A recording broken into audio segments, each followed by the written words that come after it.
And then what we're doing actually is we're posting the recording on YouTube. And then I also am posting it on the back end of our website Cool. so that people eventually could watch like all of them. That's great.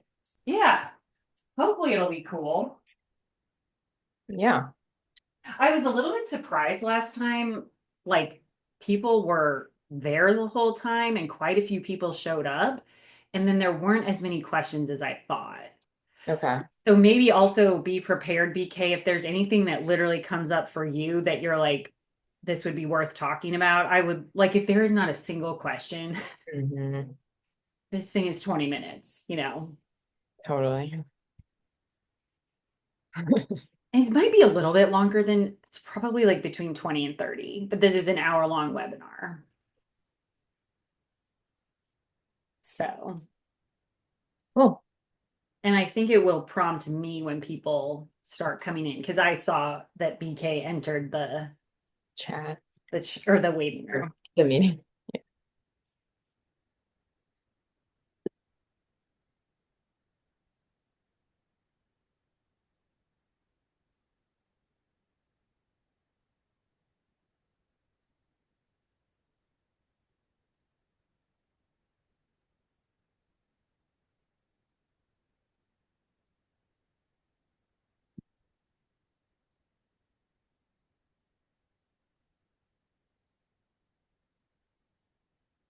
And now it said this morning, it said we had 19 people signed up.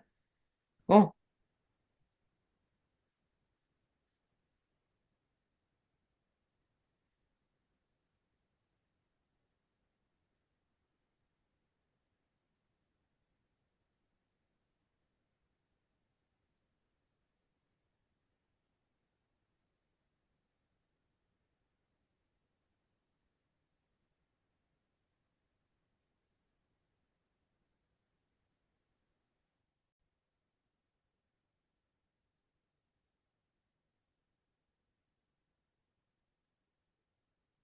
I am a little bit surprised nobody is coming here. So Someone will come.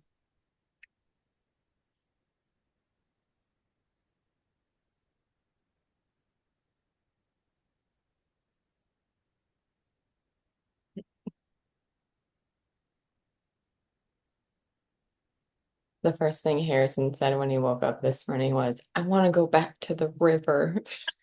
that is so cute. He had so much fun. Okay, here's somebody. Cool.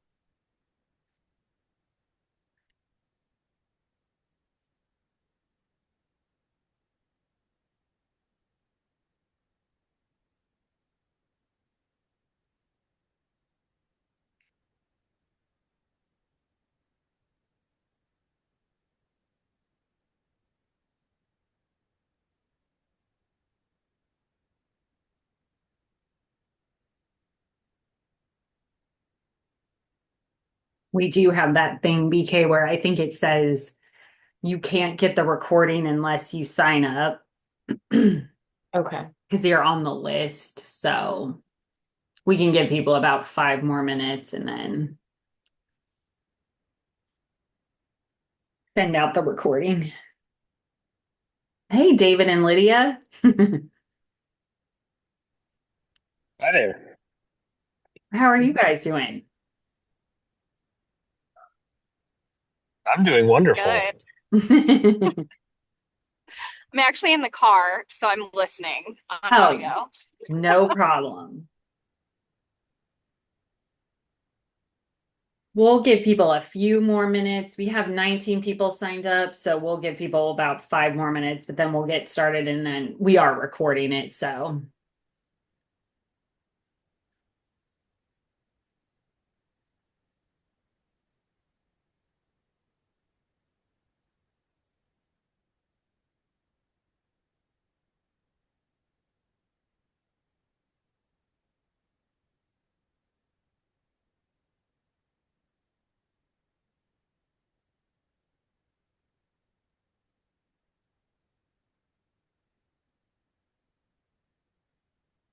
I should have like background music, like elevator music.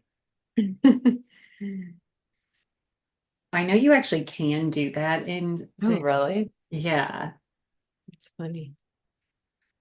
I've been in breakout rooms where they will do it.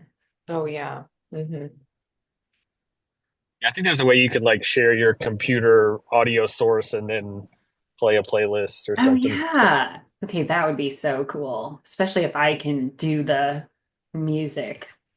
You can DJ it. Yeah, exactly. We're just giving people a couple more minutes. We'll wait 3 more minutes and then we'll get started.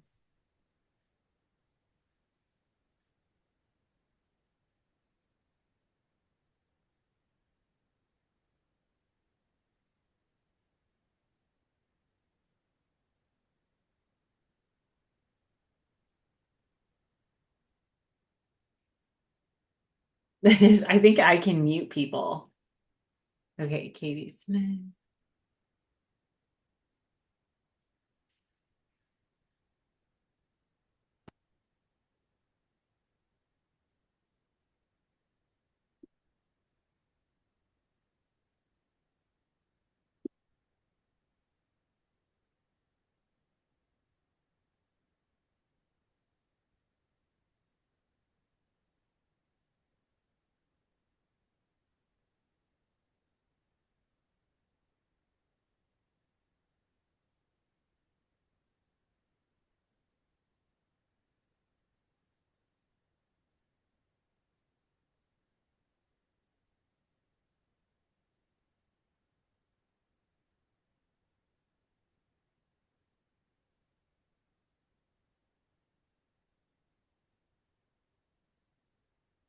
Okay, I'm going to get started and we'll just let anybody else trickle in as they do.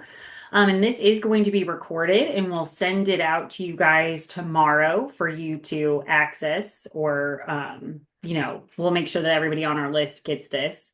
It'll also be accessible on our website. We have a like course section we're starting where all of our webinars will be housed. So we'll make sure we get that to you guys too. I'm Kristen Brown. I'm the owner and chief strategy officer at Hoot. And today I have with me BK, who's our content strategist and writer. And she's going to be fielding any questions you have. If you could chat those, so you don't forget them or while you're thinking about it, just chat those right out of the gate. She'll read those off. And then also at the end, just as we did last time, we'll just open it up for conversation too. So this one is also about somewhere between 20 and 30 minutes. And then the rest of the hour we will use to discuss, hopefully. So please load us up with your questions. We want your questions. Okay. So unlocking culture with your brand.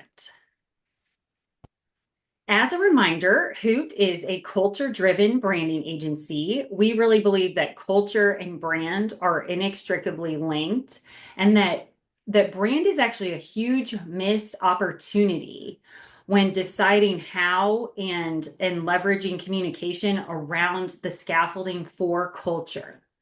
So we think that really the foundation of a fabulous culture starts with a really intentional brand.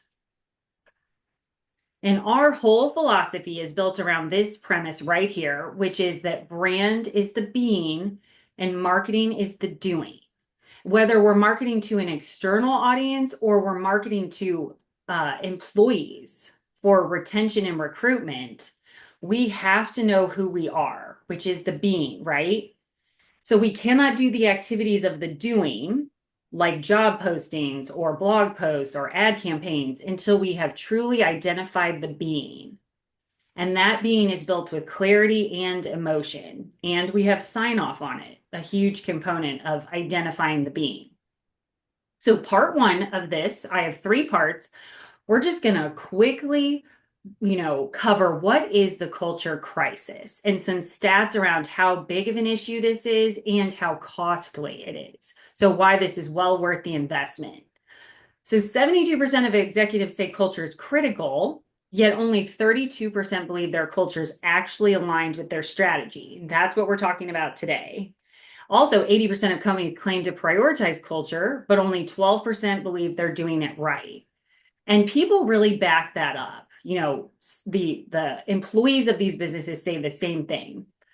One thing I love to bring up too is like values are such an important component. The core values are such an important component to building the culture.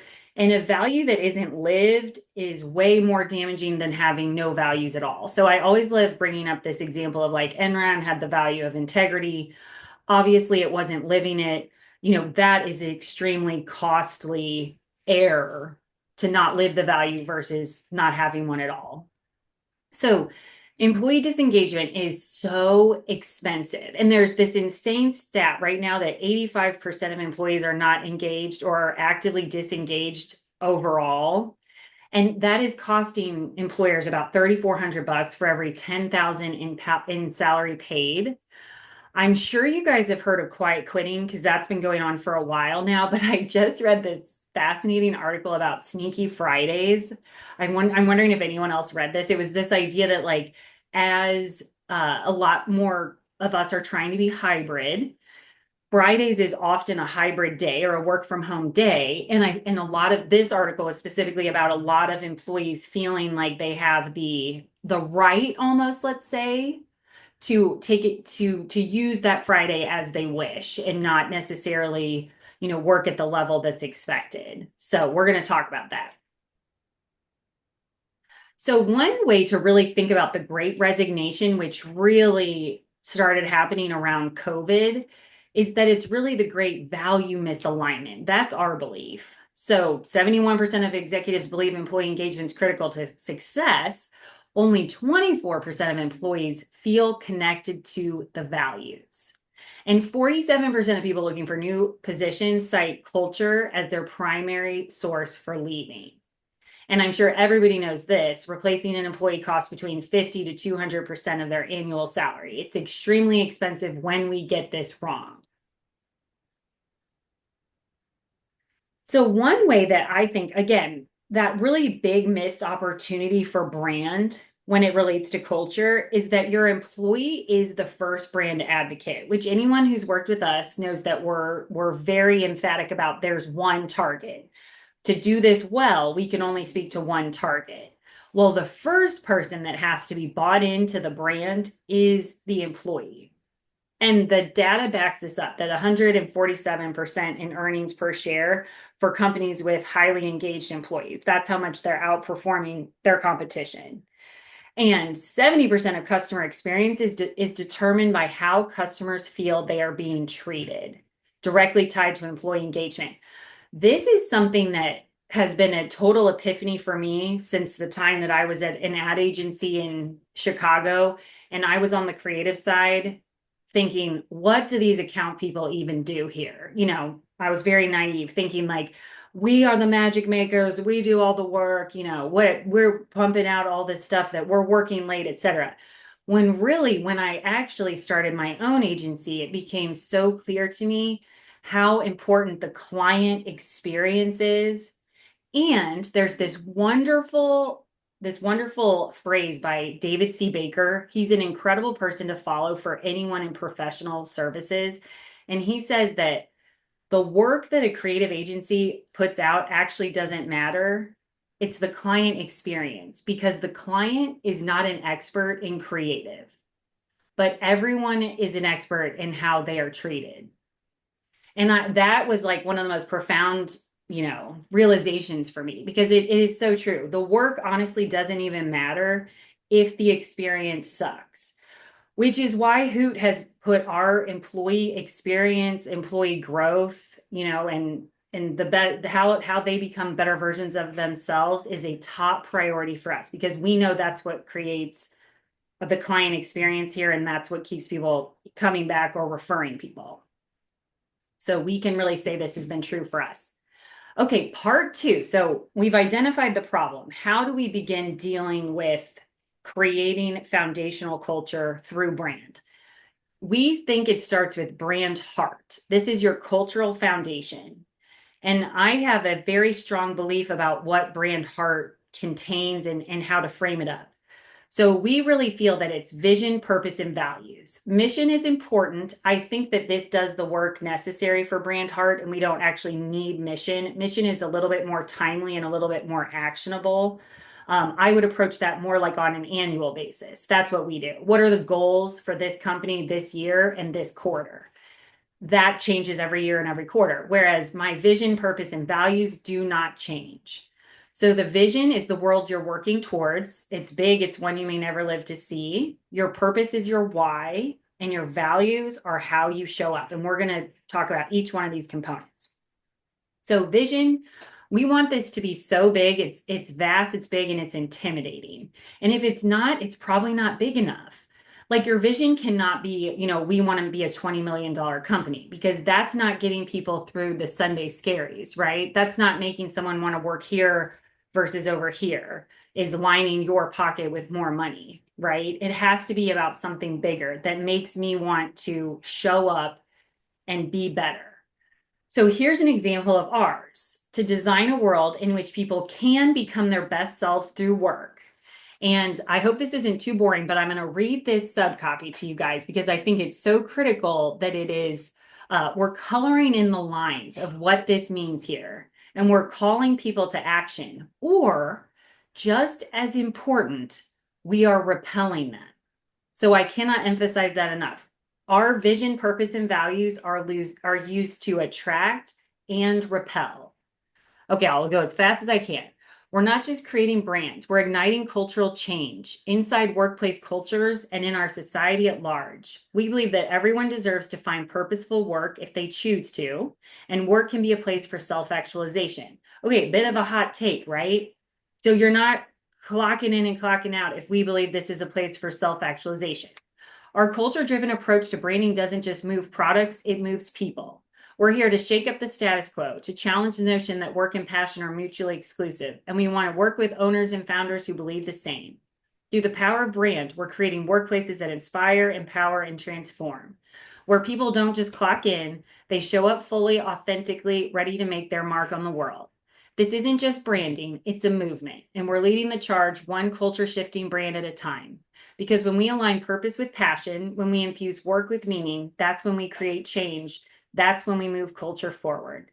Join us in this vision. Let's design a world where work doesn't drain your soul, but feeds it. Where Monday mornings are met with excitement, not dread. Where people don't work to live, but live to work in the best way possible. Together, we can create a world where becoming your best self isn't just a dream, it's your day job. So the idea here is like, put your flag in the sand, right? Where people don't work to live, but live to work in the best way possible. That's a bit of a hot take. Well, I've definitely interviewed people, and when I describe how we are here, I say work and life are like this. And I've had plenty of people say, "Oh no, I don't like that." And I want to know that now, not before we get 6 months down the road. Okay, purpose, huge. Why do you exist beyond profit? What change are you creating? Who benefits from your work? What would be lost if you disappeared? And here's ours. Hoot Design Company exists to create change. Our purpose is to move culture forward through the power of brand.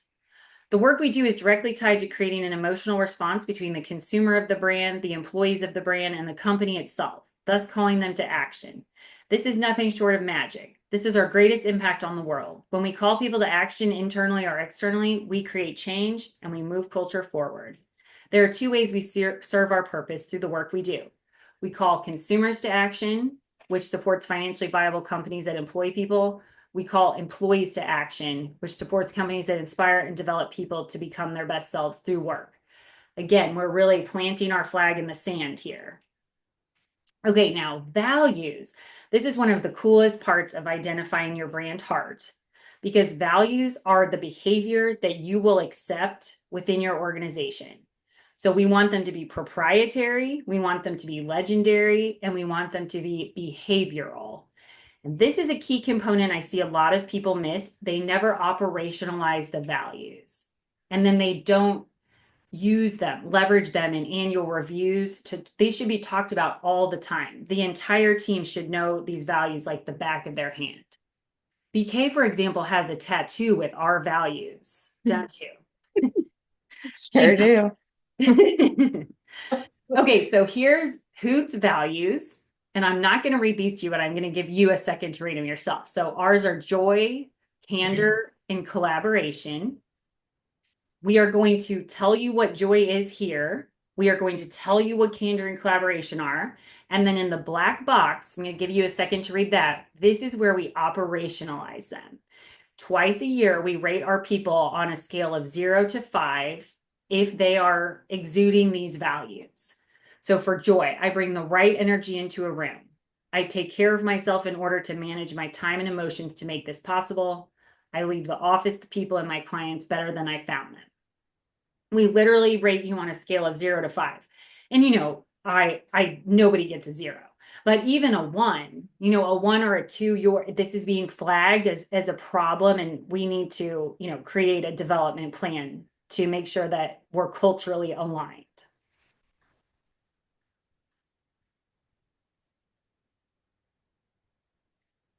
Okay, so part 3, this is where you've already built your heart. Now let's really try to design your culture with this as the bedrock. How do we specifically do this, and how do we help our clients do this? So we're shifting from accidental culture to intentional design. Culture by default is reactive, personality dependent, and inconsistent. You've probably heard of this like cult of personality.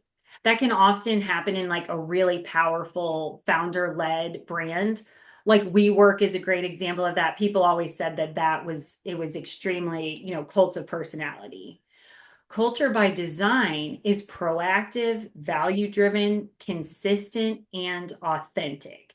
So very driven often by founder experiences and beliefs. But because we have laid this out in writing, we've rubber stamped it, it is not based on what the founder feels at the moment or the leader feels at the moment. And this really creates a brand culture ecosystem / virtuous cycle. It creates decision-making frameworks. It leads team interactions and communications, and it definitely drives client customer experiences, because you cannot truly scale until we have decision-making frameworks that allow people to say, I know exactly what's expected of me in this moment because I understand who we are.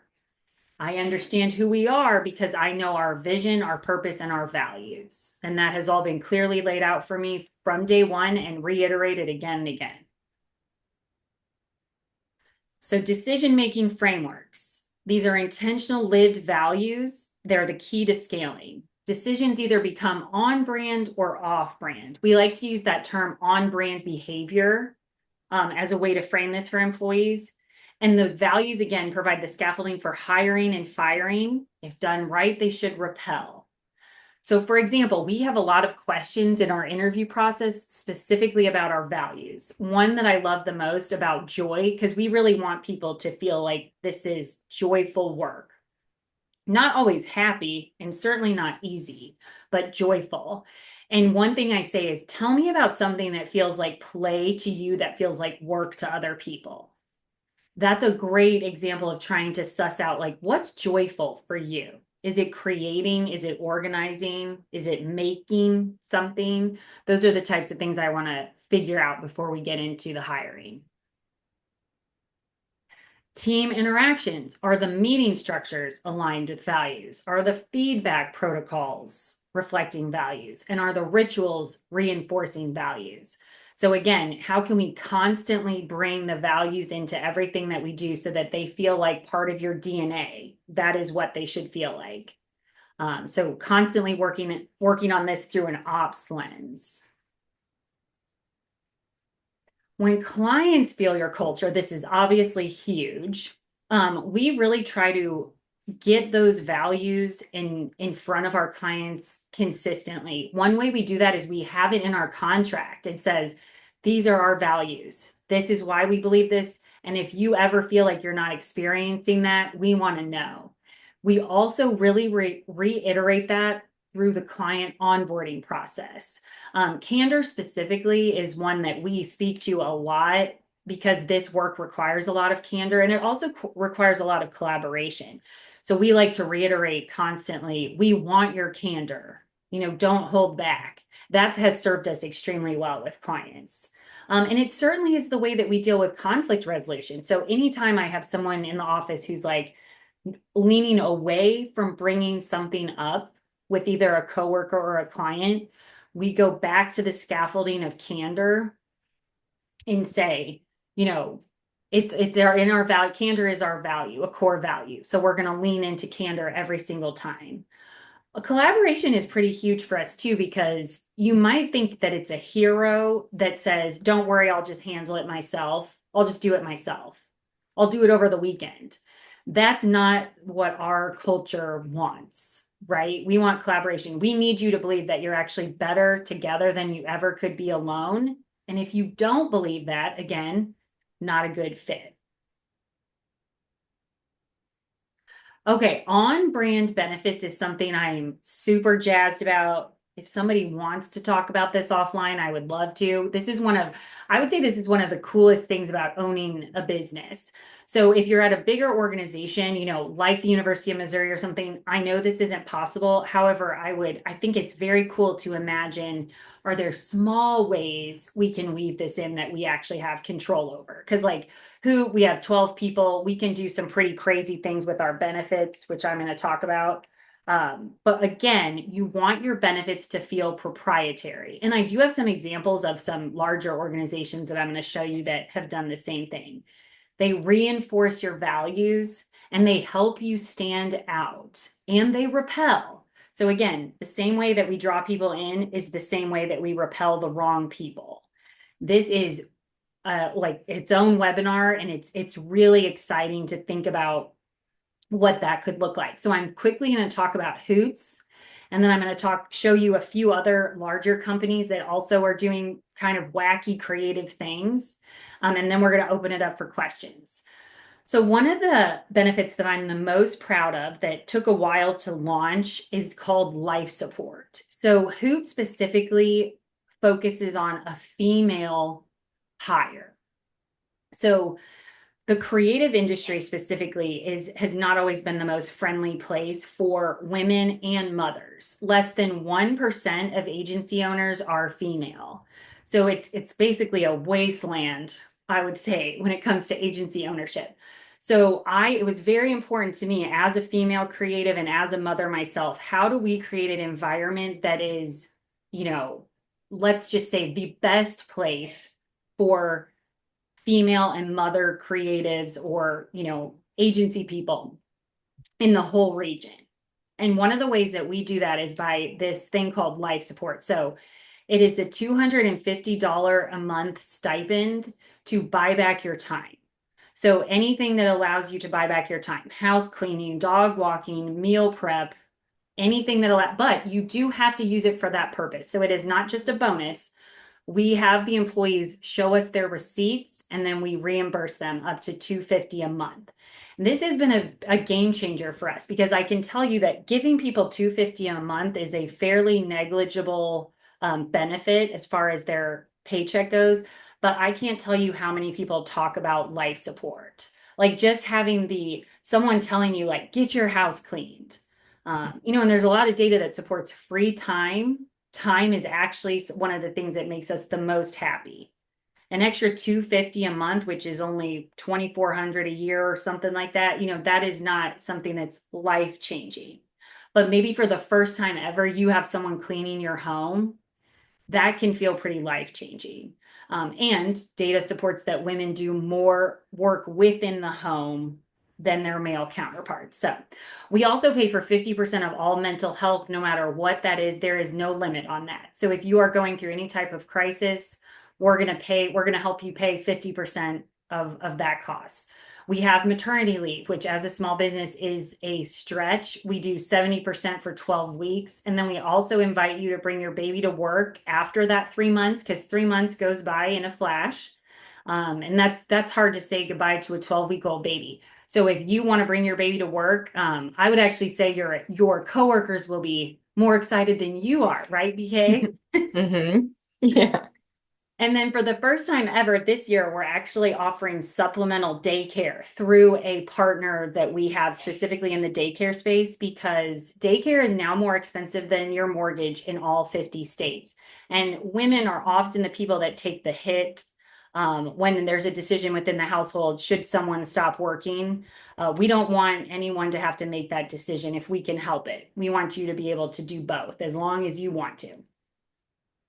And if you're thinking, well, you have 12 people, this isn't so hard, you're right. But I would also say these things are pretty expensive too for a small team of only 12.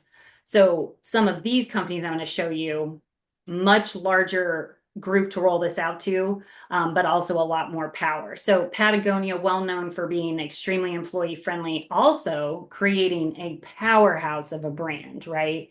Not only in the way they behave, the products they build, they walk the talk. Let My People Surf. I'm sure you guys have heard of that book. So some really cool ideas that they're doing here.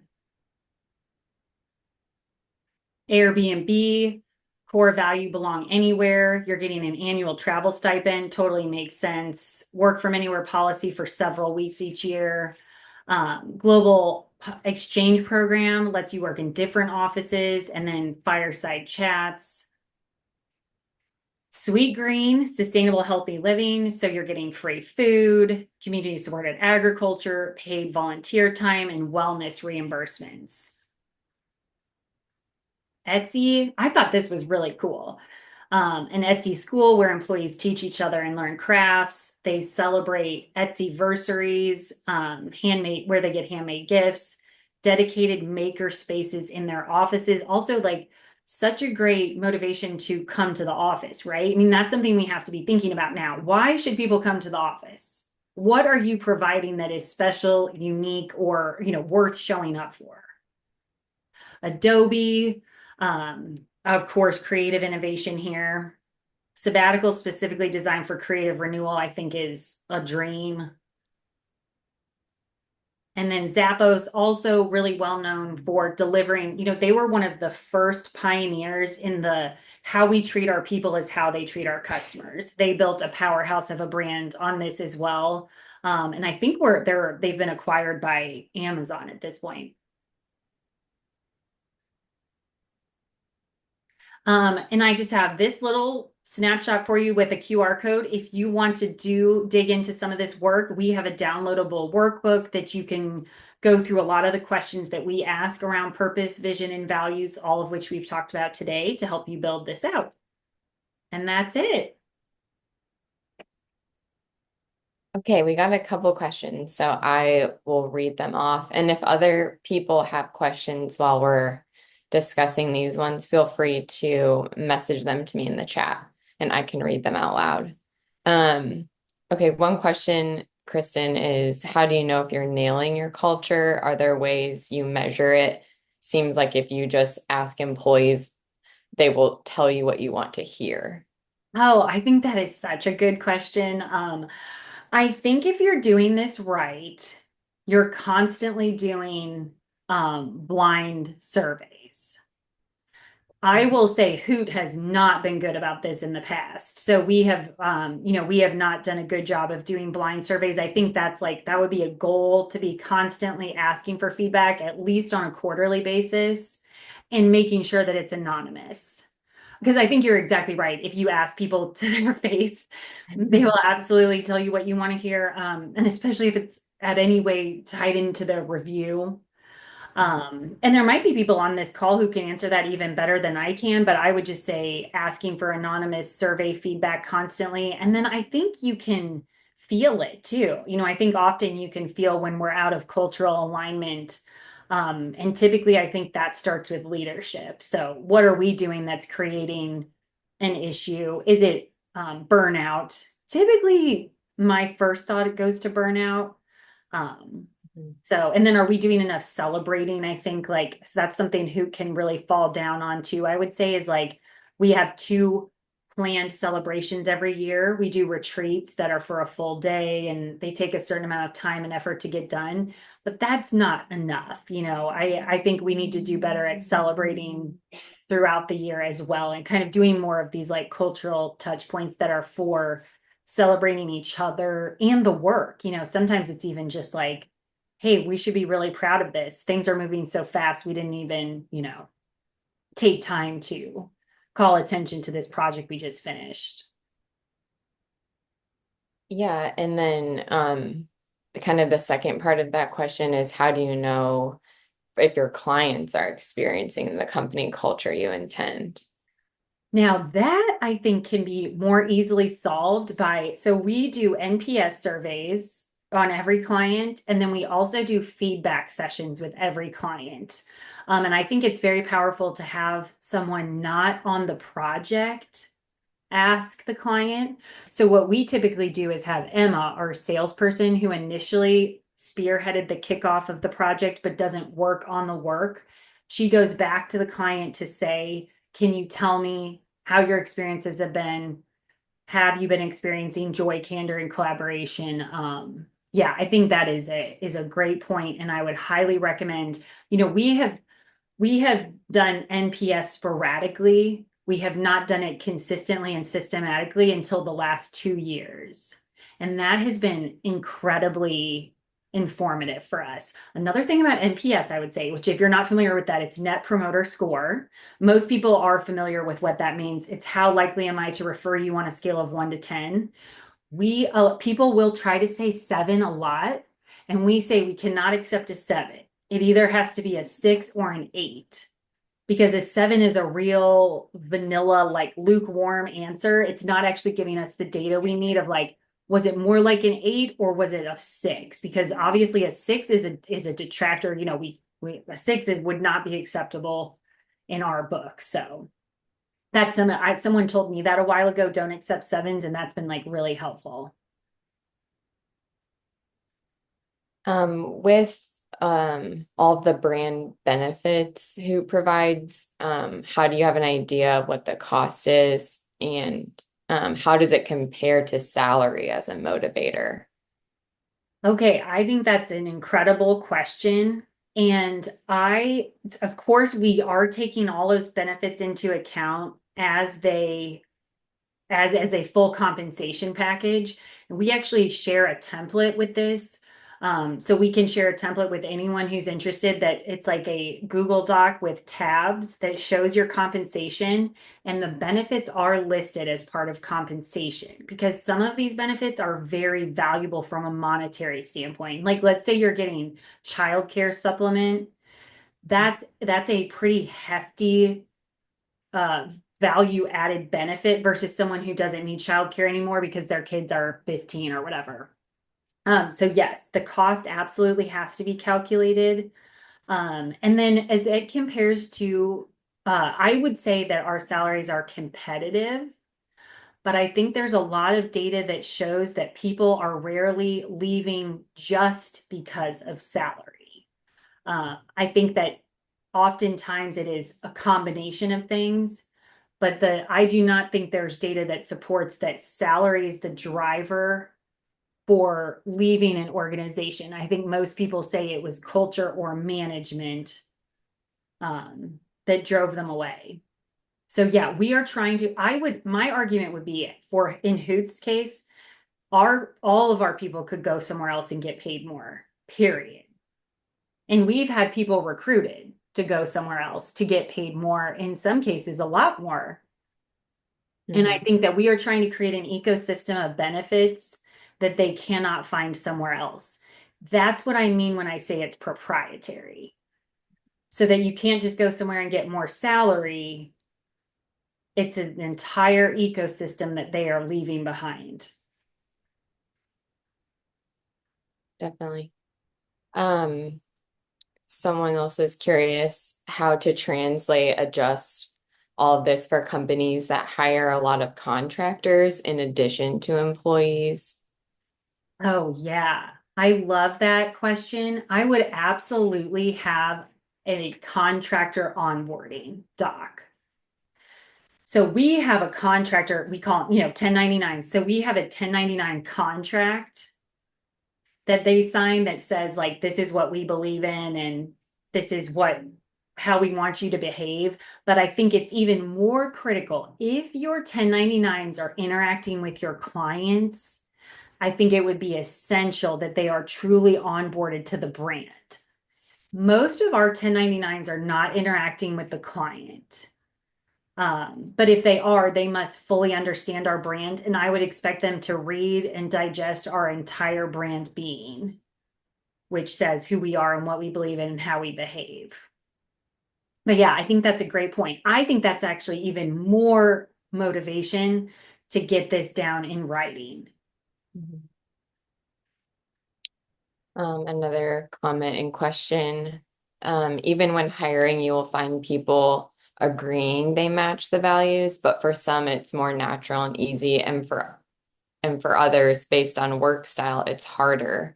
How do you help them or train that company culture for those who are not as natural of a fit? I think what I would say about that is to be very, very open about the culture and the values in the hiring process. One way is publishing it and having it out there in all of your communication, which is what we do. I also think that the way that you frame your conversations throughout the hiring process is really critical. So those questions I was asking about. So as you guys all know, and anyone who was on the last webinar where we talked about Claude, I would upload my brand being manual to Claude. Oops, somebody's entering. Okay, I would upload my brand being manual to Claude, and I would say, can you help me come up with interview questions that specifically mine for stories around our values? Examples, tangible examples of how this person embodies this value. So, and I try to get pretty, I don't know if you would say controversial, but I would try and push on the questions around the values. So for collaboration, I've often asked a question like, tell me about a time when you were working on something as a group and it didn't go well. Or tell me about a time when you were working on a group with something and you had a different opinion and how you were able to navigate that with the larger group. So I think it's key that you are really pushing on some of these core values with very pointed questions.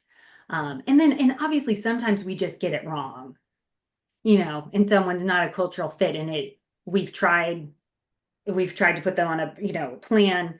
We've tried to coach or mentor them, and then that's okay. For example, Hoot is extremely fast moving. So I really understand if someone gets in here and they're like, yowzer, you know, I don't feel like working this much or this hard or this fast. I totally get that. Someone said to me, actually, Emma, I thought she had this great analogy, this metaphor. She said, Hoot is like an all you can eat buffet. And so if you're really hungry, it's a good fit. And if you're not that hungry, it's probably just gross and annoying. Which I thought was really well said. Oh, that's great. If anyone else has any other questions, yeah, please feel free to send them to me, or you can just take yourself off mute and ask. This is really casual. Any question at all.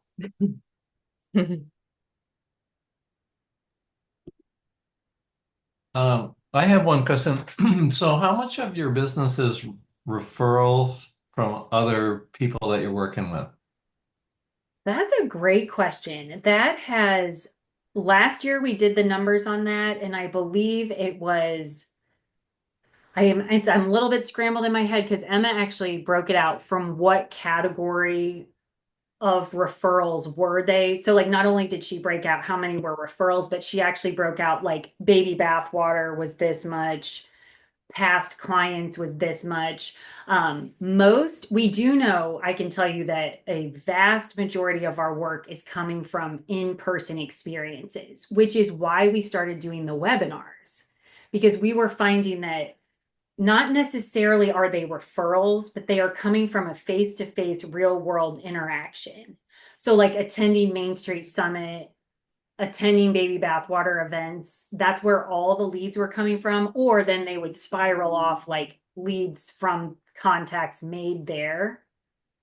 So a vast majority are some type of referral, but I would say a direct referral from a previous client is probably only about 40%. And we've really been trying to push on that as well. Like in our follow-ups, we've been trying to say, do you feel comfortable, when we're asking for NPS and we're asking for feedback, is there anyone that you would feel comfortable referring us to right now? Is there anyone who is struggling to hire? Asking a more pointed question like that. Like, do you know anyone who's experiencing trouble with retention? For example, or like, do you know anyone who's struggling to use AI in their marketing? Versus just like, do you have a referral for us is a little bit, Hmm.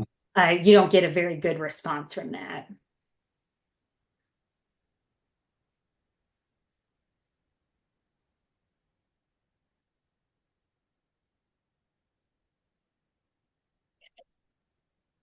Any other questions?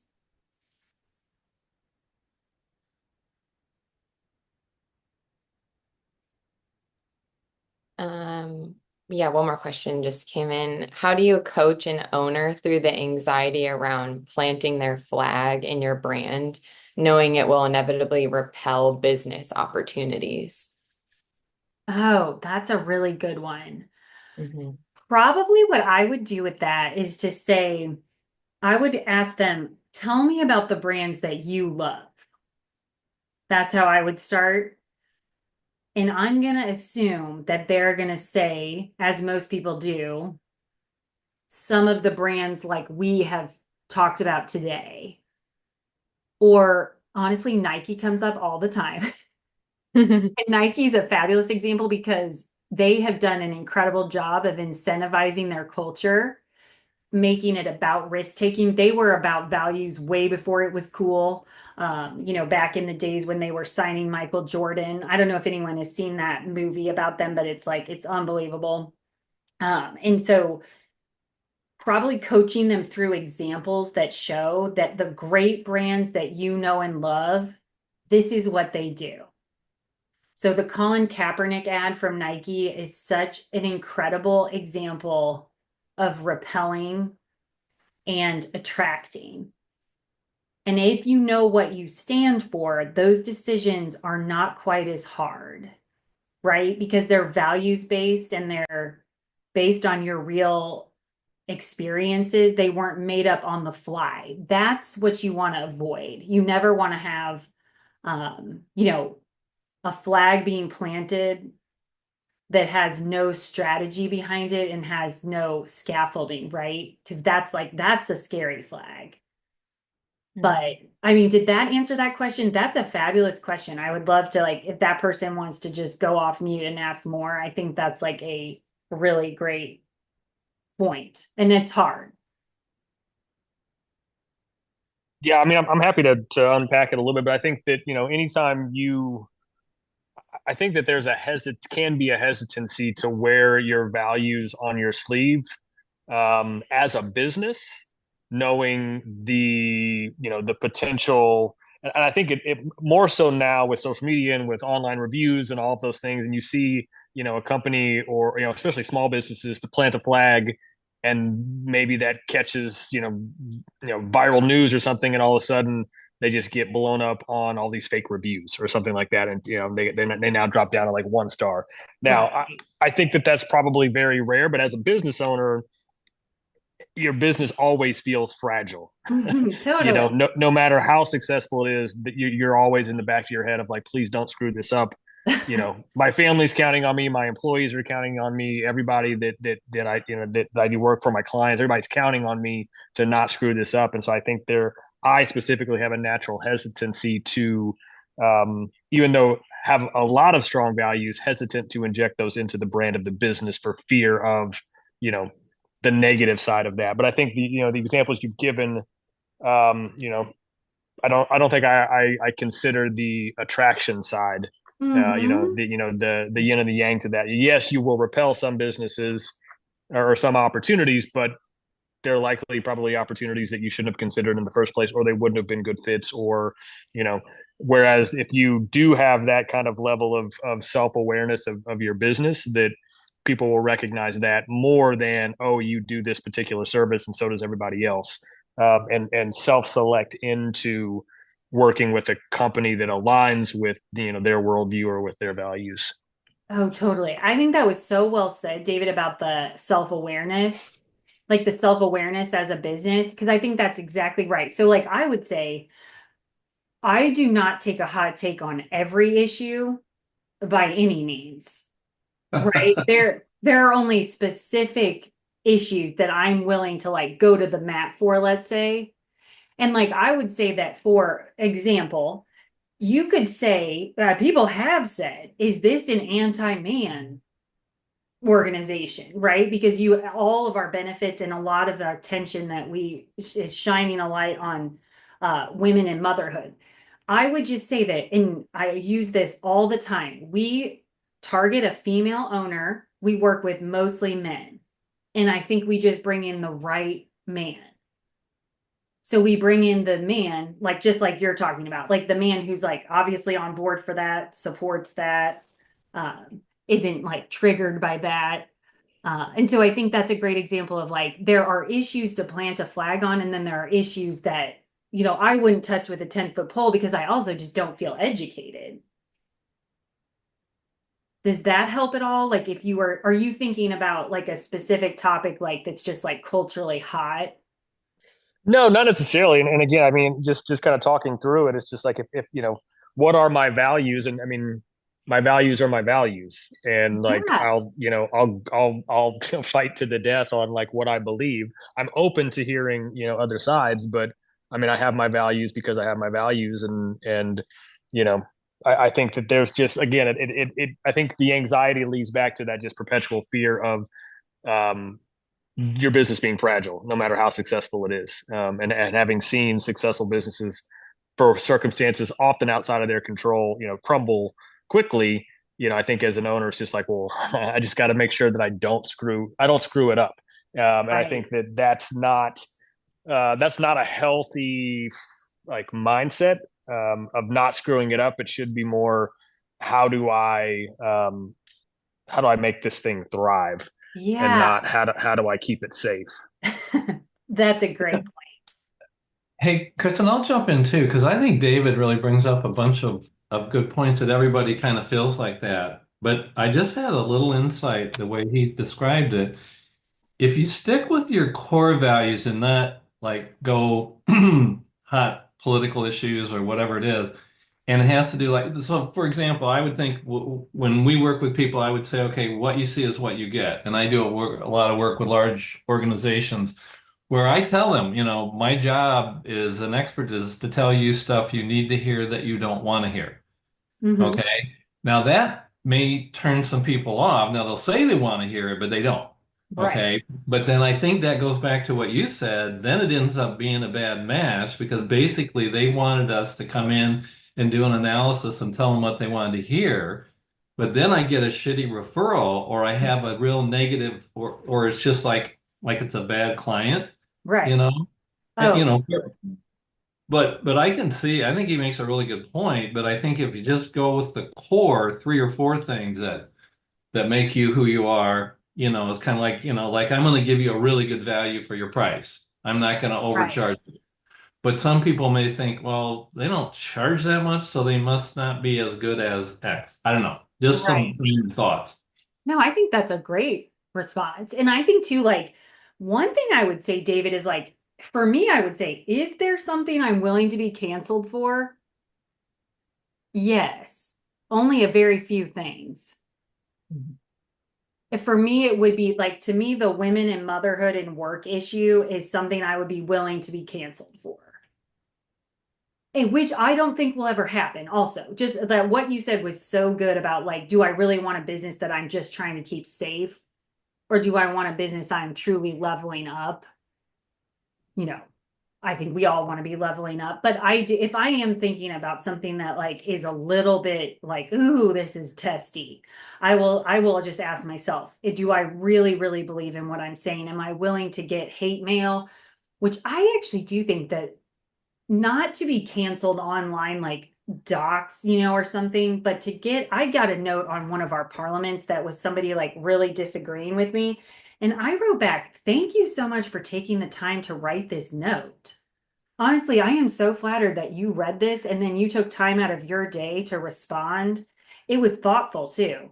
It wasn't just like you hag. It was very So, well said. so what did you hear back from them when you sent that note?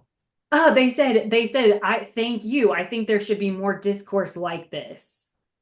Yeah, it was like a win-win all around. Now, if I was getting trolled on the internet and people were like coming to my house, I would be terrified. So I do not mean to say that like an actual canceling would be horrible. But that's a good example, David, of probably the type of shit you're thinking of walking into. I assume is probably the type that is going to get an email back that says, I don't like this. Yeah. I mean, I think that, we often jump to worst case scenarios and exaggerate our Right. importance and the reach, and that people will care as much about what we care about as we do to actually justify a response or take the time to, I think you would have to, yeah, do something to your point, do something pretty hot Yes. that's culturally relevant that people are really already upset about in order to Get justify through. or receive any kind of like significant backlash that could potentially damage or hurt your business. I think so. But I mean, yeah, I'm glad David brought that up though, because it's something I worry about some too. But I think at least for most small to moderate sized businesses, that a lot of your business comes from referrals or somebody Mm-hmm. who knows somebody who knows somebody or whatever. Mm-hmm. And if they're delighted, they can't stop selling you. And I think if it's a bad match, then Right. I well, I probably shouldn't say this. I don't know. There aren't that many people on, but I think with some clients we add an asshole tax. Yeah. In other words, if we're going to work with you, we're going to really like price this thing up. And I threw somebody a price this week, and they got back to me and said, "Oh, no, thanks." And I knew it was kind of high, but it's like, you know what? You were really a pain in the ass to work with last time. I'm not sure we're a good fit. Yeah. Totally. So, but then again, I'm in a slightly different situation where I'm at now, so I can. I do think that there's this book I read this year specifically. I've already told you, Steve, about this, but this Let Them book. Like, David, have you heard of Let Them? Mm-mm. Oh my gosh. As a business owner, I think it is so good. So it's Mel Robbins and it's this concept of like let them and then let me. So it's like a letting go. And I think that it is just for me, it was a pretty powerful, like speaking of what you're saying, Steve, about like the person who didn't take the contract. It's this whole philosophy of like let them. Mm-hmm. Like that Mm-hmm. was not meant for me kind of thing. It's really helped me.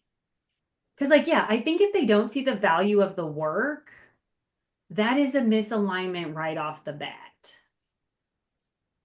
And I will even tell people like, if you don't want strategy, if you just want a designer to be a wrist for you, you should go to Fiverr because it is way cheaper. So, Yeah, I think and I think that's something that we as a company internally we understand, like the customer experience and that working with us has these, intangibles that our clients can describe the experience, but they can't really articulate like a monetary value to it. It's an mhm, experiential value. And I've had clients that have worked with, other companies doing what we do for whatever reason. And, our biggest client actually, they were being wooed by another company and they got a discount and did this whole thing. And then when I had my meeting with them to start our campaign for this year, they were like, "Oh my gosh, it was such a horrible experience. Like we showed up to set and they didn't have breakfast for us. Like, and right. not that we necessarily needed it, but like when we show up, on your sets, you have these amazing healthy options for us to eat. Like you've thought about all of these things, like you've taken care of this, and like all of these details and the precision about how we would like to be treated in those circumstances, Hmm. and providing that. And then when it's missing in a different experience, I think that really kind of hits home with those clients of like, you know, the differentiating factor between us. And at that point, cost of doing business with us is less important to them because the value that they get from that experience and the end product is good. That seems to be that secret sauce. But like, we don't talk about any of that in our Mhm. branding. Like, if you go to our website, or until you actually work with us and experience a project with us, you would have no idea that that's what we're about. That would be something you could totally explore as like a point of difference, right? Like, is that your point of difference? And how does it compare to other people? Have you ever heard of that David C. Baker guy? Mm-mm. Okay, he is so worth looking up, David, because I know you're in creative industry too. I mean, his stuff about what the client experience means is just so good. And it, as a creative, because I know you are, it's kind of like the medicine that we need because we're all about the work, right? Like Sure. the work is the hero, the work is the magic, like look at this glorious work. But at the end of the day, that thing that he says about clients are not experts on the work, but they are all experts on how they are treated. And that is like I will just never forget that. And I think it is worth preaching to your team. It doesn't really matter how good the work is, right, BK? It's like very sad as a creative sometimes, but I think it was like the dose of medicine that I really needed. That's like, honestly, it doesn't matter. If they had a terrible experience, they're not coming back. It could be the best work we've ever done. Yeah. No, that makes a lot of sense and that resonates. Yeah, he's incredible on LinkedIn.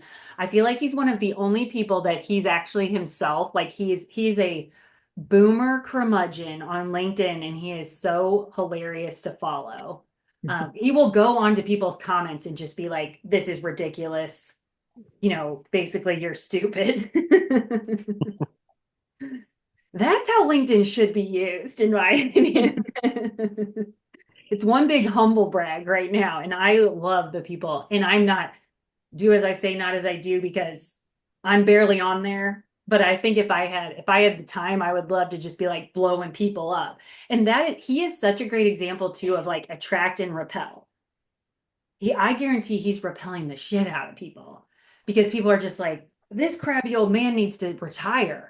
But he is like, I've been doing this for 40 years. I can whip your agency into shape, or you can keep doing the trash you've always done. So Uh, thank you so much for participating in these great questions, David. Yeah, no, thank you for hosting this. This has been really helpful.